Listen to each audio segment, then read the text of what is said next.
Muy bien, en esta mañana vamos a empezar nuestra clase. Voy a compartir una pantalla. Eh, el tema de hoy,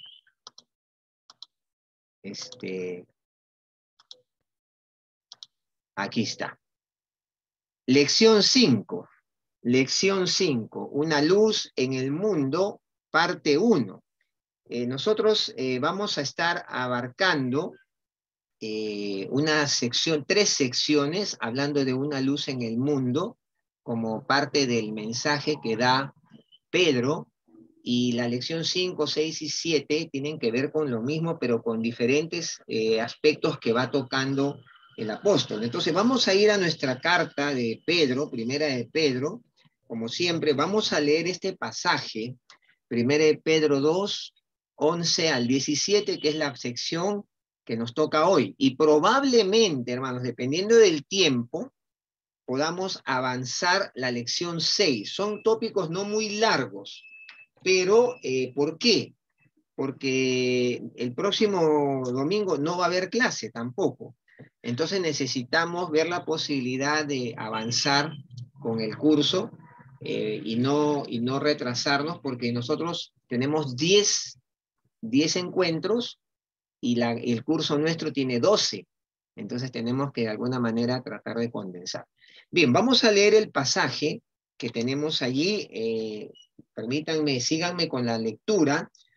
1 Pedro 2, del 11 al 17. Dice ahí la palabra: amados, yo os ruego como a extranjeros y peregrinos que os abstengáis de los deseos carnales que batallan contra el alma, manteniendo buena vuestra manera de vivir entre los gentiles, para que en lo que murmuran de vosotros como de malhechores, glorifiquen a Dios en el día de la visitación, al considerar vuestras buenas obras. Por causa del Señor, someteos a toda institución humana, ya sea al rey como a superior, ya a los gobernadores como por él enviados, para castigo de los malhechores y alabanza de los que hacen bien. Porque esta es la voluntad de Dios, que haciendo bien, hagáis callar la ignorancia de los hombres insensatos, como libres, pero no como los que tienen la libertad como pretexto para hacer lo malo, sino como siervos de Dios. Honrad a todos, amad a los hermanos, temed a Dios, honrad al rey. Es interesante, esta es la sección que hoy vamos a tocar, y no cabe duda que tenemos aquí una enseñanza muy, muy desafiante. A ver, una luz en el mundo. Lo que yo les venía diciendo justamente es que desde el 2.11 hasta el 3.12, ¿ok? Vamos a hablar de una luz en el mundo, pero vamos a ir tocándolo por segmentos. Hoy vamos a tocar del 11 al 17. Ahora, en esta sección del 2.11 al 3.12, Pedro habla de varias responsabilidades del cristiano que tocan su relación con el mundo. En cada una, la luz del cristiano puede alumbrar. Esto es bien importante, ¿ok? La luz del cristiano puede alumbrar. Entonces, queremos tener presente esto. Ahora, otra vez conviene mencionar que estas responsabilidades de las que vamos a hablar deben nacer del aprecio que el cristiano tiene para con su salvación. Hemos empezado el estudio hablando de que la gran motivación de una vida diferente, de cumplir con responsabilidades, de mostrar nuestra fe, es una salvación tan grande que Dios nos ha dado. ¿Ok?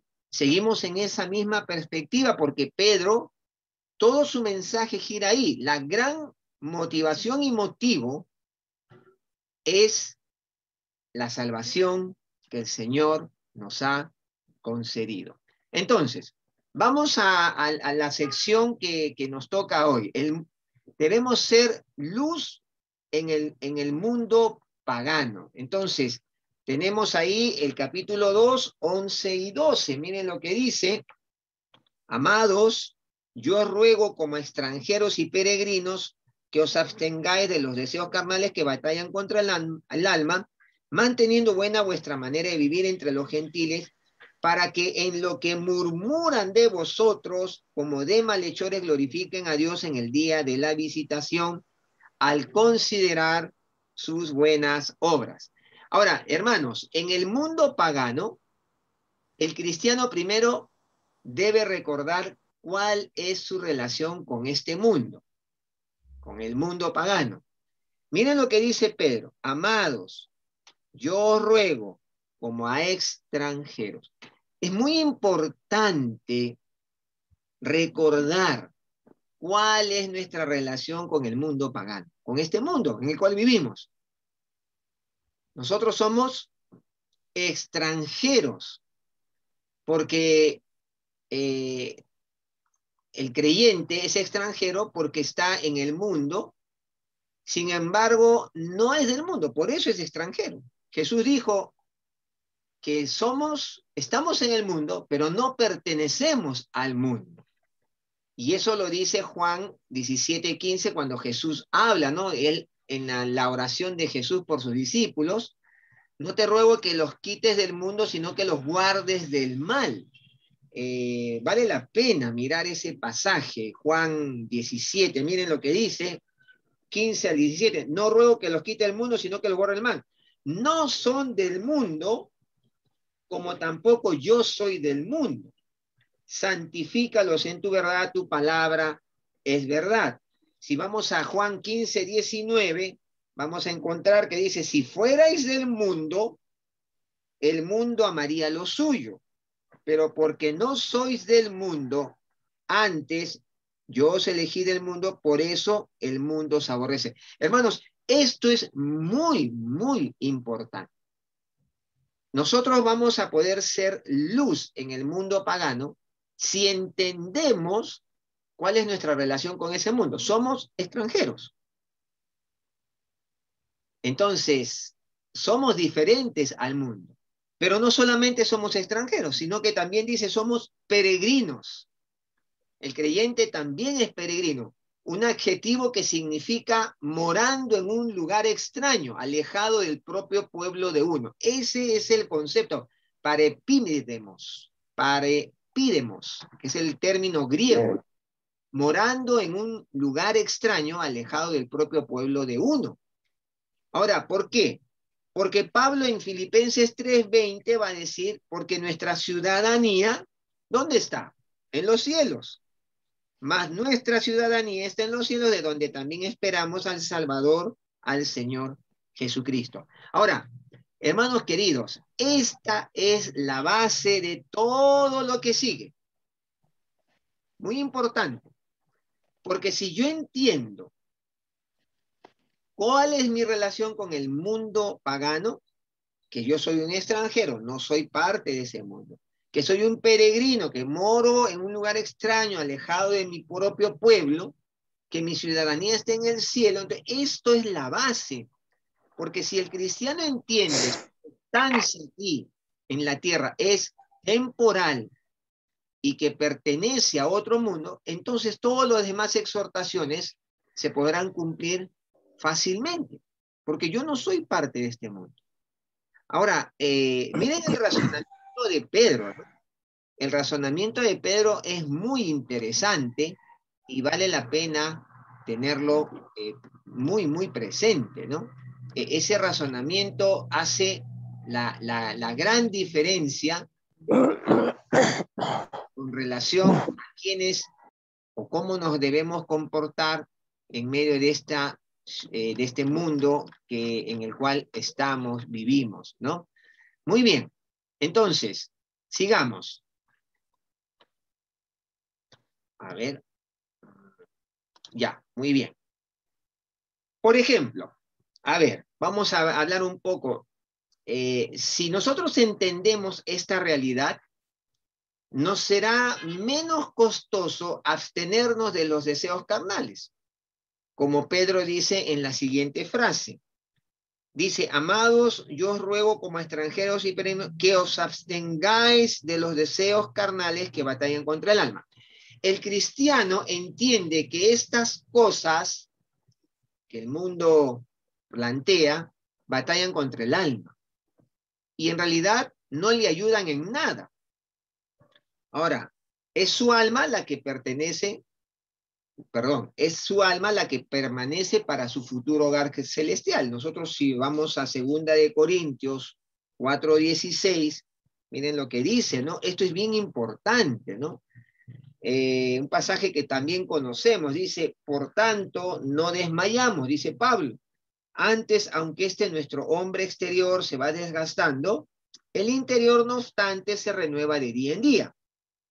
Pablo dice, porque esta leve tribulación momentánea produce en nosotros un cada vez más excelente y eterno peso de gloria, no mirando las cosas que se ven, pues las cosas que se ven son temporales, pero las cosas que no se ven son eternas, porque sabemos que si nuestra morada terrestre, este tabernáculo, este cuerpo, se deshiciere, tenemos de Dios un edificio, una casa no hecha de manos, eterna en los cielos. Tremenda declaración, ¿no? Entonces, esta realidad es que lo que permanece para nuestro futuro hogar celestial no es nuestro cuerpo, es nuestra alma. Entonces, ¿por qué querría un creyente que entiende esta realidad perjudicar su alma? Ahora, por mientras, en su relación con este mundo pagano, la exhortación para el cristiano es, dice ahí, manteniendo buena vuestra manera de vivir. Ese es la exhortación, el llamado, el aliento. Pedro nos anima, nos alienta. Mantengamos buena nuestra manera de vivir mientras estamos en esta tierra extraña y ajena a nosotros. Ahora, hay una razón para esto. Pedro dice que puede mover al incrédulo a glorificar a Dios en el día de la visitación. Miren, ¿eh? Porque dice, para que en lo que murmuran de vosotros, como de malhechores, glorifiquen a Dios en el día de la visitación, al considerar sus buenas obras. Esto puede referirse, el día de la visitación, puede referirse al día del juicio final, la condenación del incrédulo, o también al día en que el incrédulo obedezca al evangelio, su salvación. Esos dos conceptos se manejan. Puede ser el día que sea pues el juicio final, o el día que esa persona llegue a Cristo por el testimonio de los creyentes.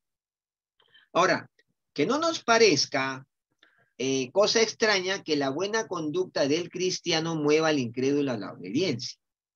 Sí, mis hermanos. Nuestra buena conducta siempre será una influencia en el incrédulo. Miren, la misma idea se menciona respecto a la esposa cristiana y su marido incrédulo, y se encuentra más tarde en el 3:1 al 12, que lo vamos a referir más adelante. Es la misma figura. Ahora, entonces, el cristiano es alguien que glorifica a Dios, pero que también invita a otros a hacerlo. Eso es bien importante, bien interesante. Entonces, miren, hermanos, nosotros tenemos esa doble responsabilidad, ese doble llamado. Glorificar a Dios, pero también estimular a que otros lo hagan.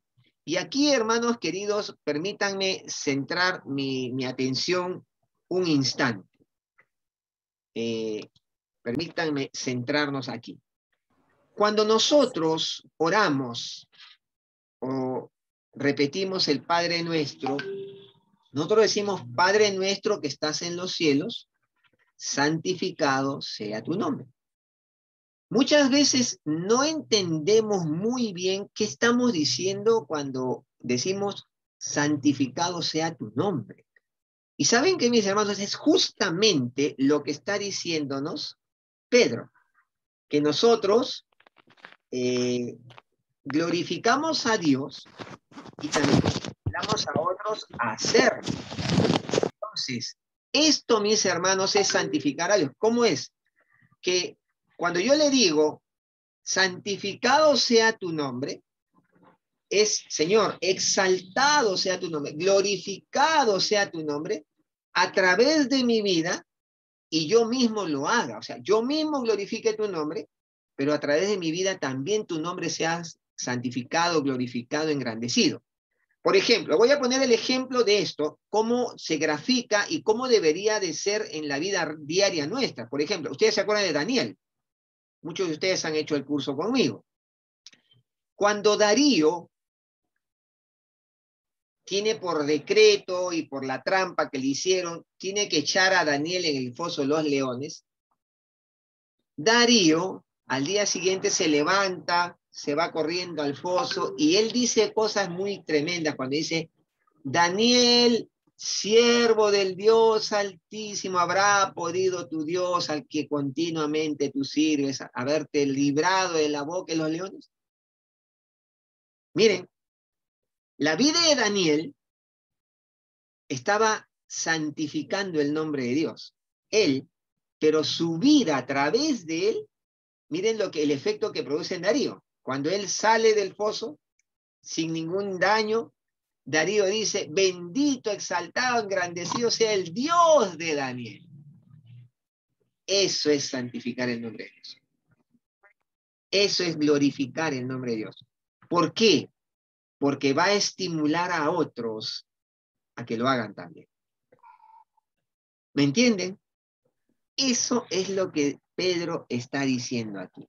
Manteniendo buena manera de vivir entre los gentiles, para que en lo que murmuran de vosotros, como de malhechores, glorifiquen a Dios en el día de la visitación al considerar sus buenas obras. Esa fue la experiencia de Darío con Daniel.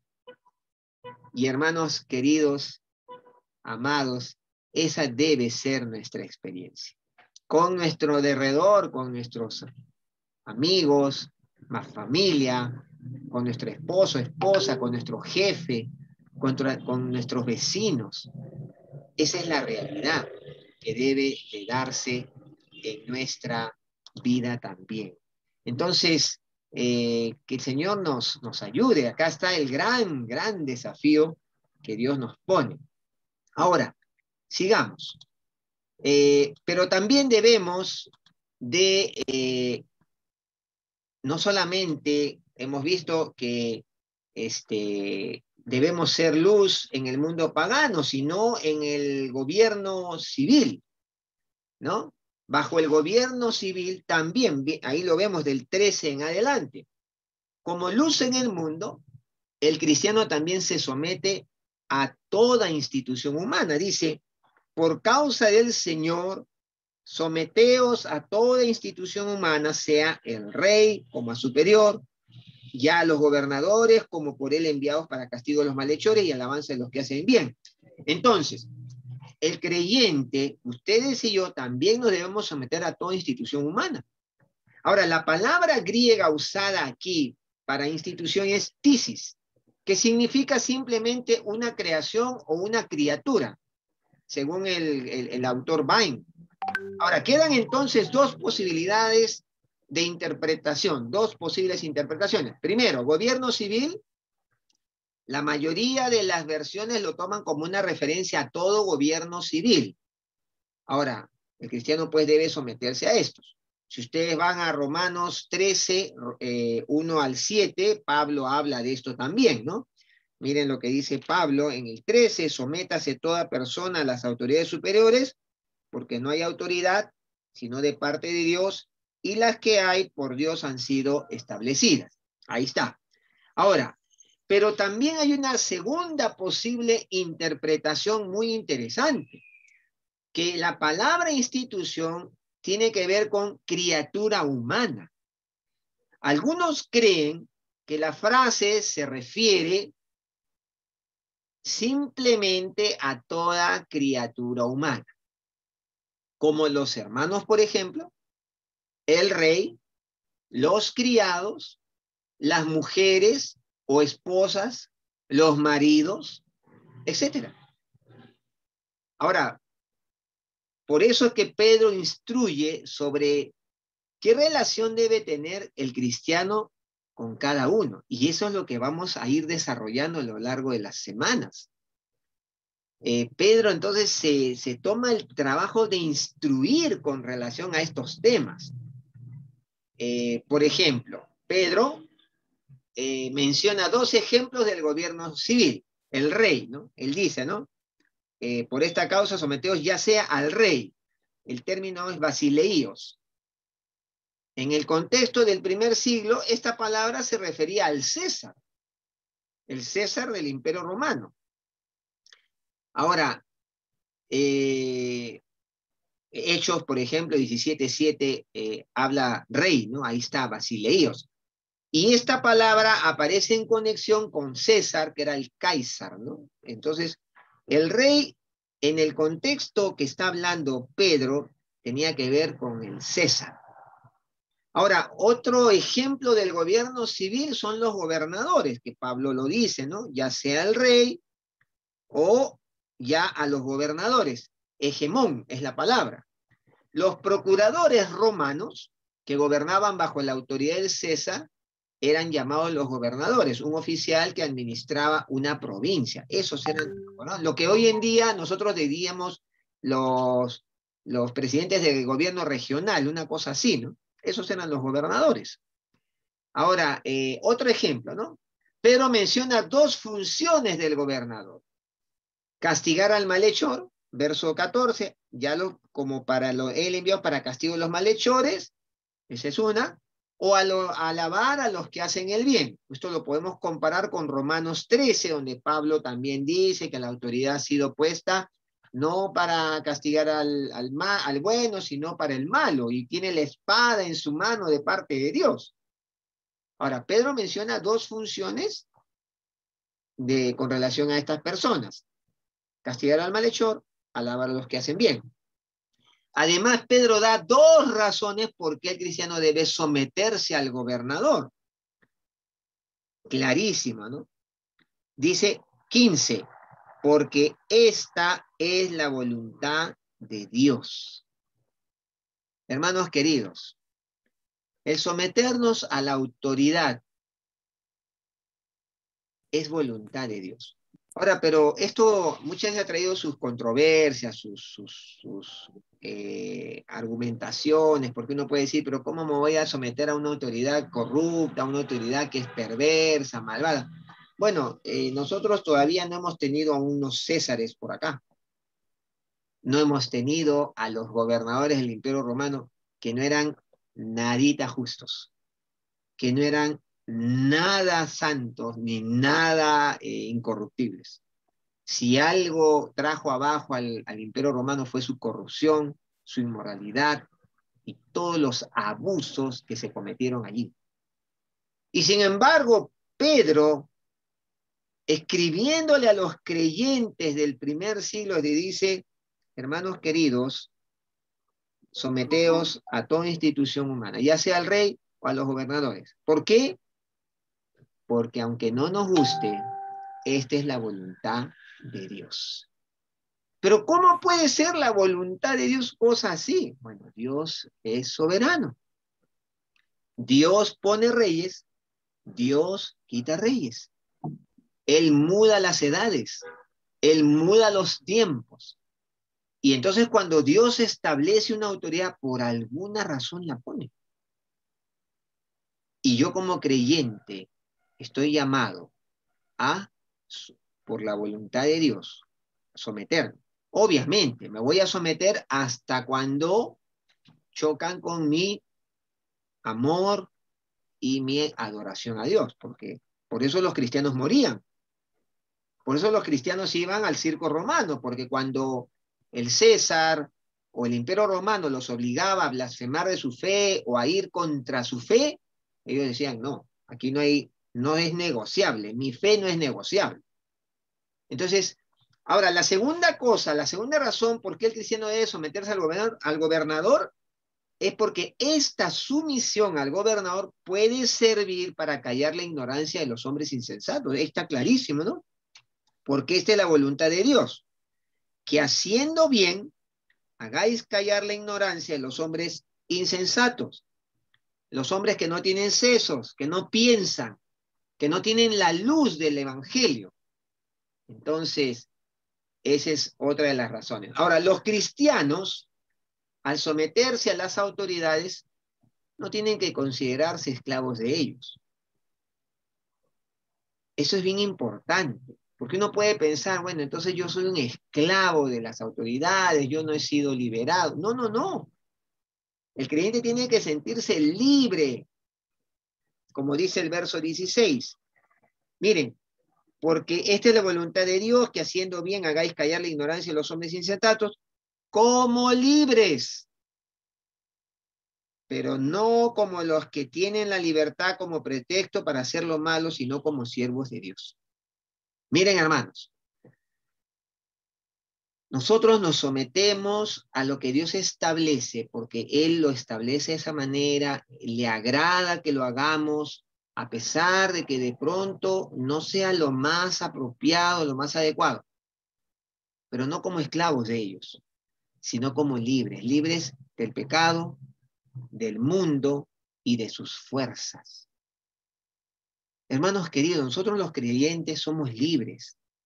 No estamos bajo el poder y la autoridad del pecado. Por eso es que Pablo va a decir, no reine en vosotros el pecado, ¿no? Porque habéis sido liberados del poder que ejerce el pecado sobre el ser humano. ¿Cuándo fuimos liberados del poder de la autoridad del pecado sobre nuestra vida? Cuando vinimos a Cristo y rompió nuestras cadenas. Por eso es que usted puede vivir la fe. Por eso es que usted y yo podemos obedecer a Dios. Ahí buscando a tientas, levantándome, cayendo, pero puedo ver, antes no se podía. Éramos esclavos, estábamos encadenados. Ahora, pero Pedro dice que no debemos usar nuestra libertad en Cristo como un pretexto, como una cubierta para el pecado o la rebelión. Y ahí tenemos que tener mucho cuidado, hermanos. No debemos usar esta libertad que el Señor nos ha dado como un pretexto, ¿no? Ah, no, total, yo soy libre, el Señor me perdona, no hay problema. No, no es así, tenemos que tener mucho cuidado. El cristiano sigue siendo siervo, pero ahora de Dios. Ahora de Dios. Mire, la gente siempre dice, ¿no? Yo hago lo que a mí me dé la gana. Y hermanos, la verdad es que nadie hace lo que le da la gana. Nunca. Porque vale decir que la gente, cuando dice yo hago lo que me da la gana, mentira, porque es esclavo de sus propias pasiones. Quiere salir de eso y no puede. Entonces, cuando el creyente viene a Cristo, tampoco es, no puede decir, ah, ahora yo soy libre y hago lo que quiero. No, porque ahora es siervo de Cristo. Lo único que hemos cambiado es de amo. Antes estábamos bajo la autoridad de un amo cruel, malvado, perverso, y ahora estamos bajo la autoridad de un amo maravilloso, hermoso, lleno de gracia, de bondad, de misericordia. Entonces, esa es la diferencia, ¿no? Y por eso tenemos que cuidar. Ahora, Pedro resume en el versículo 17, miren ustedes, él va a decir, honrad a todos, amad a los hermanos, temed a Dios, honrad al rey. Y aquí Pedro resume, hablando de la relación que el cristiano debe sostener con 4 diferentes personas. Y ustedes lo pueden comparar con Romanos 13:7. Cada relación es diferente. Miren, vamos ahí a, a 2:17. Cada relación es diferente, por tanto, conviene al cristiano prestar atención a la respuesta que corresponde a cada uno. Dice, 17, honrad a todos. A todos corresponde la respuesta de la honra. Hermano querido, ¿me escuchó? A todos corresponde la respuesta de la honra. ¿Qué es honrar? Miren, el diccionario dice que honrar es prestar atención, dar lugar, prestar oído, considerar, respetar. Eso es honrar. Y dice a todos, dice, ¿no?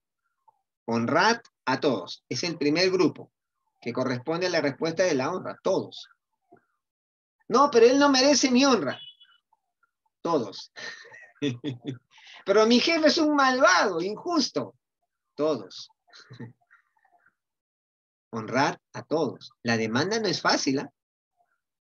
Segundo grupo, honrad a los hermanos.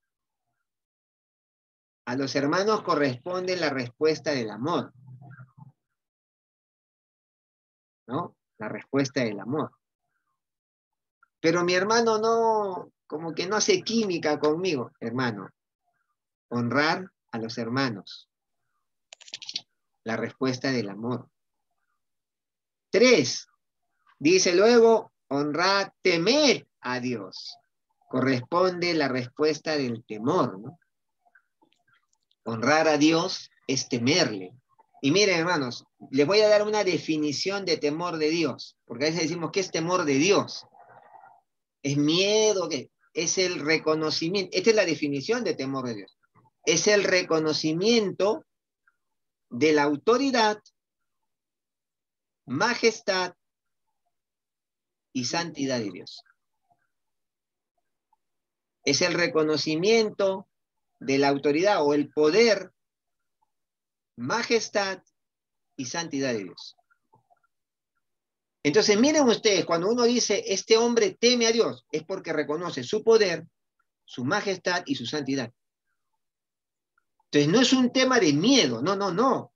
Me estoy encontrando, me estoy enfrentando a un Dios que es tremendamente poderoso, majestuoso, pero también santo. Ese es el concepto de temor de Dios. Entonces, a Dios corresponde la respuesta del temor, del reconocimiento de su poder y autoridad, de su majestad y su santidad. Y en cuarto lugar, honrad al rey. Corresponde la respuesta de la honra, ¿no? Y qué difícil, ¿no? Qué difícil, sobre todo cuando nos enfrentamos a reyes que no inspiran este tipo de respuesta. Qué difícil, por ejemplo, cuando tenemos personas, porque dice todos, que no inspiran la respuesta de la honra. O qué difícil cuando tenemos hermanos en la fe que no inspiran la respuesta del amor. Pero eso no quita. El Señor nos ha llamado a eso. Nos ha llamado a eso. Ahora, esto nos debe llevar a pensar, mis queridos hermanos, porque el desafío de Pedro es tremendo. Y el tema que viene luego es más todavía, porque Pedro va de menos a más. Yo creo que lo primero que tenemos que preguntarnos es, ¿entiendo mi condición de peregrino y extranjero sobre esta tierra? ¿La entiendo realmente? ¿O estoy demasiado terrícola? ¿O estoy demasiado agarrado a esta tierra? Entonces trato de perennizarme en esta tierra y empiezo a hacer cosas y empiezo a construir aquí y empiezo a acumular aquí, y eso me hace que me involucre en la vida de este mundo y pierda de vista que yo soy un extranjero y peregrino. Y entonces el riesgo es que también voy a tener problemas con las formas del mundo, sus modas, sus estilos y su corrupción. Porque estoy demasiado comprometido con el mundo.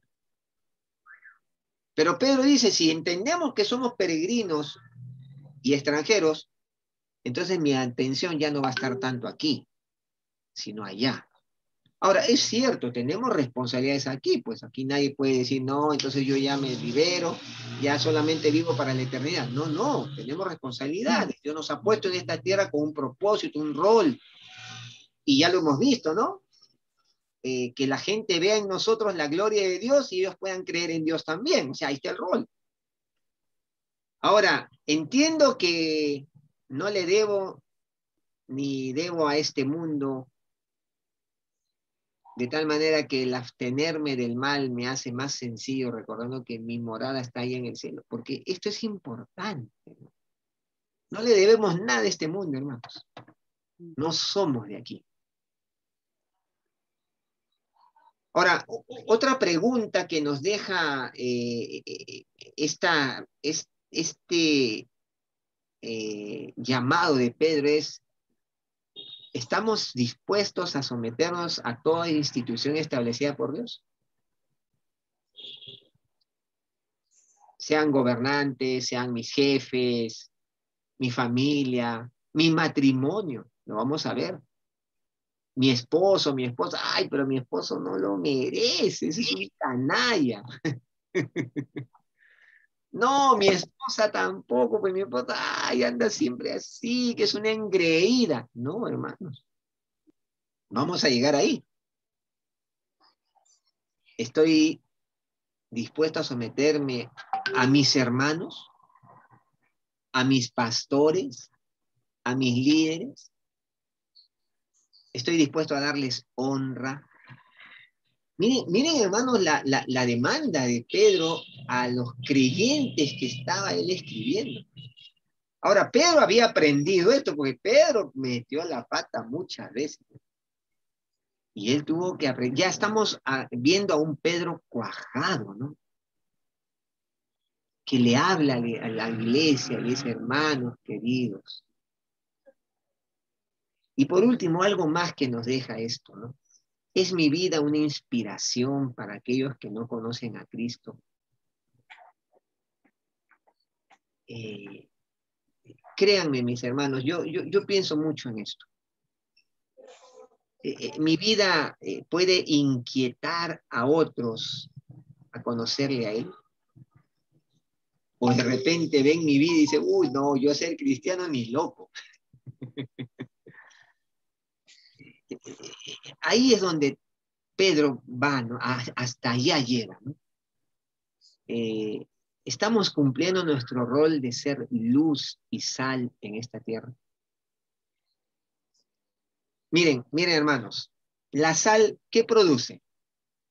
Cuando usted come sal, ¿qué produce? Sed, ¿no? Sed, quiere tomar agua inmediatamente. Bueno, esa es una de las funciones del creyente. El creyente debería producir sed en la gente. ¿Sed de qué? De conocer qué tiene él que yo no tengo. ¿Qué tiene él que yo no tengo? Este marciano, algo hay en él que es diferente. Y yo quiero saber de qué se trata. Eso es lo que Pedro está diciendo acá. Dice, para que haciendo bien hagáis callar la ignorancia a los hombres insensatos. Interesante, ¿no?